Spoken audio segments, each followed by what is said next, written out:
Hey guys, so cheating out. I took a survey and I asked how many people worked with directors pretty regularly that had a strong focus on cheating out. And almost everybody said yes. And then I took a second survey and I asked, were those scenarios community theater and middle school or high school theater? And almost everyone said yes. And the reason I think this is important is because I think a really strong focus on cheating out is a kind of a misconception that developed in the community theater world. And I don't think it's actually as prominent in a professional setting. Creating a setup where the audience can see the actor's face for the majority of the play is a good thing. But I think sticking to this rule religiously can actually do more harm than good for two different reasons. Number one, we're being asked to play people.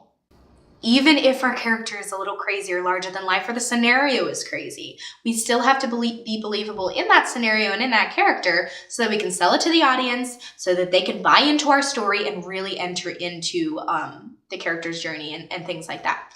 Cheating out is unnatural. It's just, we don't do that in everyday life, right? So what's going to happen is the actor's going to get incredibly uncomfortable, whether they realize why or not. They're going to have a lot of tension physically, and that's tension is going to manifest itself on stage, whether in funny little quirks that start to come out, insecurities, strange movement. The actor might get distracted. There's so many things that could happen, but forcing an actor to cheat out in moments when they really shouldn't is going to negatively impact their performance. And number two, I actually think it restricts artistic creativity. I think there are times when we should use turning away from the audience to express something. And we have this strange idea that we can't communicate unless people see our face, like that's the only thing we can communicate through. We have our voice and we have our body. We can still communicate an enormous amount to the audience, even if they can only see a sliver of our face or not our face at all. I think we're actually limiting ourselves when we really stick to this rule. And instead of using it, instead of realizing there are times to and times to not. So in this next video, I'm going to demonstrate a couple of these ideas for you guys.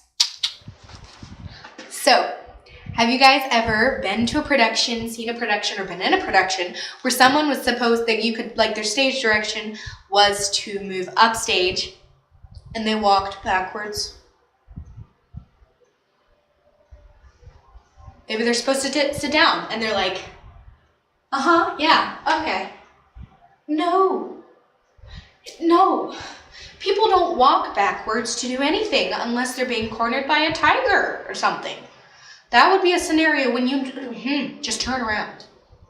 Another scenario that I think cheating out can be harmful is when you're in a scene with someone, you're talking to that person, and the director's like, cheat out. Cheat out. Cheat out.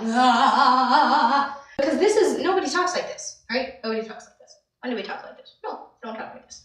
So the actor's going to get very uncomfortable. They're going to have a lot of tension in their body. They're not going to know how to move. Talk like this. Use the text. Use your voice. Use your body to communicate what you need to in those few seconds, in that minute where you're having the conversation with someone. If you're a good actor, you'll be able to communicate it. And this half of the audience can always watch this person, right? It's not like they don't have anything to watch. Hey guys, the camera died. We're gonna use the iPhone. So when I went and saw Phantom of the Opera on Broadway, one of the most iconic lines in the whole show, "You alone will make my song take flight," he sang that to the back wall. That was not an accident, that was a choice. I don't think it's wise to restrict ourselves from being able to make those types of choices.